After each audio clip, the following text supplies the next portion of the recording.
এই যে খিচুড়ি করছি, এর সামা চালের খিচুড়ি করছি। এইখানে সব দিয়ে দিয়েছি, এই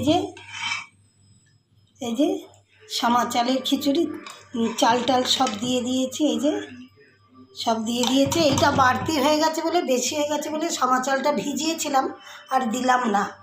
এখানে বেগুন আছে, কুমড়ো আছে, টমেটো আছে, এতে দেবো খিচুড়িতে। ওখানে পাঁপড় ভাজা, আর এখানে এই যে আলু ভেজেছি, একটু লাল লাল করে। ও একটু ভাজাটা ভালোবাসে, লাল লাল করে হলে। ও এমনি এই সাদা সাদা আলু ভাজা খেতে চায় না একদম, বলে একটু লাল লাল করে ভাজবে, ভালো লাগে কড়া ভাজাটা।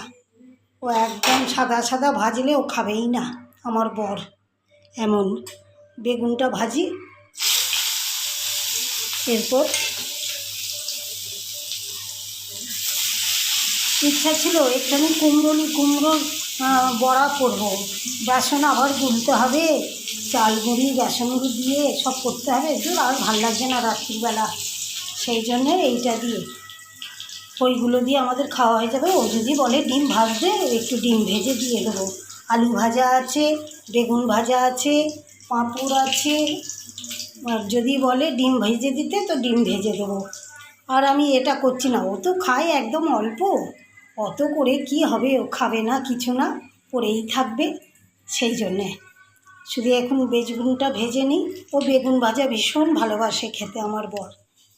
এই সব কিছু দিয়ে দিয়েছি, শুধু ও যখন খাবে, ও ঘি খায় না তো একদম, আমার বর ঘি পছন্দ করে না, ওই জন্যে একটুখানি মাখন দিয়ে দেবো।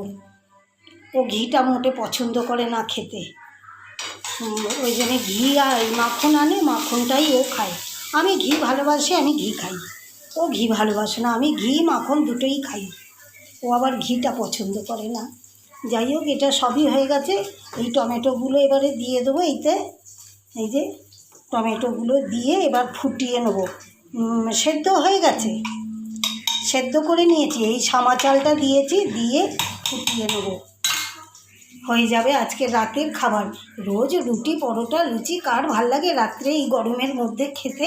ওই জন্য অবহেলা করতে হবে না, অন্য কিছু করো। আমি ওই জন্য এই সামা চালের খিচুড়ি করছি মুগের ডাল দিয়ে, শুধু মুগের ডাল দিয়ে।